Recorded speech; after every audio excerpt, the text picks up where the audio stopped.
मनुष्य का सबसे बड़ा दुख यह नहीं है कि उसके पास धन नहीं, प्रेम नहीं, सम्मान नहीं। मनुष्य का सबसे बड़ा दुख यह है कि उसका मन कभी शांत नहीं होता। बाहर सब कुछ ठीक हो सकता है, लेकिन भीतर तूफान चलता रहता है। और जिस दिन भीतर का यह तूफान शांत हो जाए, उसी दिन जीवन में पहली बार तुम्हें बुद्धत्व की सुगंध आती है।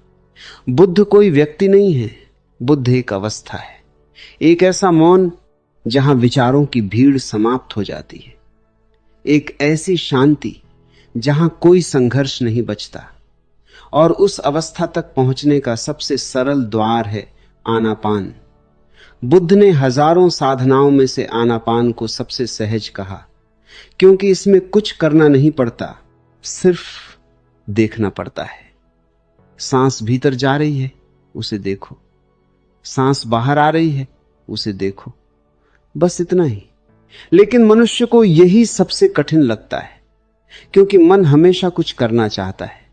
मन को देखने की आदत नहीं, भागने की आदत है। इसलिए आदमी पूरी जिंदगी बाहर भागता रहता है, कभी धन के पीछे, कभी रिश्तों के पीछे, कभी सफलता के पीछे।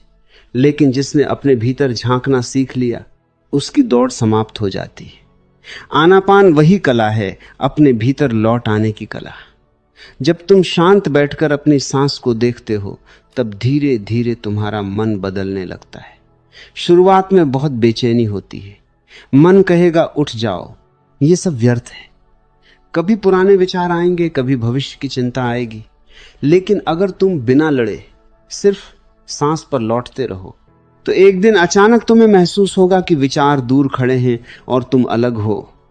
वही पहला कदम है बुद्धत्व की तरफ, क्योंकि बुद्ध वही है जिसने जान लिया कि वह मन नहीं है। मन सिर्फ बादल है और तुम आकाश हो। लेकिन हम उल्टा जीते हैं, हम बादलों को ही अपना अस्तित्व मान लेते हैं। एक छोटा सा अपमान हुआ और पूरा दिन खराब हो गया। किसी ने तारीफ कर दी तो मन 7वें आसमान पर पहुंच गया। इसका अर्थ है कि हमारा केंद्र बाहर है, और जिसका केंद्र बाहर है वह कभी शांत नहीं हो सकता।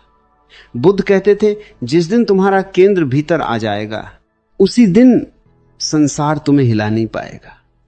आनापान उसी केंद्र तक पहुंचने की सीढ़ी है। सांस सबसे अद्भुत चीज है। जन्म लेते ही पहला काम हम सांस लेते हैं, और मरते समय आखिरी काम सांस छोड़ते हैं। जीवन की पूरी यात्रा सांस के बीच घटती है। लेकिन आदमी ने सब कुछ देखा, अपनी सांस को कभी नहीं देखा। जो सबसे पास है उसी को भूल गया।